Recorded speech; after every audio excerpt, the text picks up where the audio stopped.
तो दोस्तों संबंध सुधारने की 7 कुंजियों में मैंने आपको बताया था, पहली कुंजी थी रुचिकर बने, और दूसरी कुंजी जो है उसको हम कहेंगे बहस करना छोड़ दें।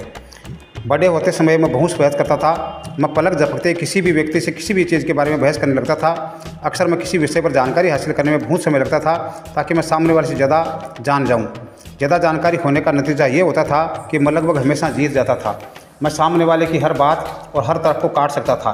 बहरहाल जल्दी ही मैंने पाया कि मैं अपना ज़्यादातर समय अकेले गुजार रहा हूँ। लोग जानबूझकर मुझसे कतराने लगे थे। लोग मेरे साथ ऑफिस में ज़्यादा समय नहीं रहना चाहते थे, नहीं वे ऑफिस के बाद मुझसे सामाजिक संपर्क रखना चाहते थे। मैं हर बहस जीत रहा था लेकिन सभी दोस्तों को गंवा रहा था। ये मेरी आप बीती कहानी है। कहा जाता है कि जबरन मनवाने के बावजूद व्यक्ति की राय नहीं बदलती है। मैं लोगों से जबरन अपनी बात मनवा रहा था, तथ्यों के बेहतर ज्ञान की बदौलत उनसे जीत रहा था, लेकिन ज़्यादा महत्वपूर्ण अर्थों में मैं हार रहा था। मैं खुद से ये पूछना भूल गया था कि यहाँ महत्वपूर्ण क्या है, संबंध महत्वपूर्ण है या बात ज़्यादा महत्वपूर्ण है।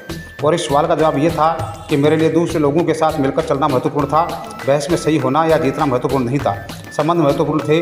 आपको भी इस पैमाने का इस्तेमाल करना चाहिए। हमेशा खुद से पूछें, मैं सही होना चाहता हूँ या फिर से खुश होना चाहता हूँ। खुशी को चुनना चाहिए। जब भी कोई ऐसी बात कहता है जो आपको गलत लगती है तो सर्वश्रेष्ठ नीति उसे जाने देना है।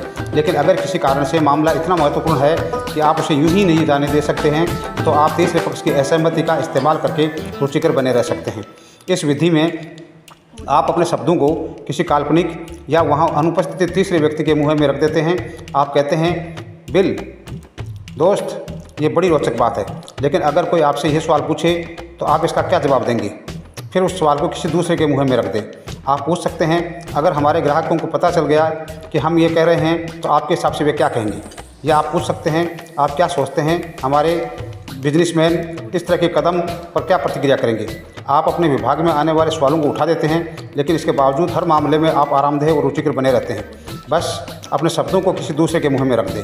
इस विधि का यह लाभ है कि अगर सामने वाले के पास अच्छा जवाब है तो आप रुचिकर बने बिना उसके साथ चल सकते हैं। अगर सामने वाला आपके सवाल का जवाब नहीं दे सकता तो वह अपनी राय बदल देगा और उसे शर्मिंदा भी नहीं होना पड़ेगा, क्योंकि वह सवाल पूछने वाला व्यक्ति उपस्थित नहीं है और इससे सामने वाले के अहम को चोट भी नहीं पहुंचेगी।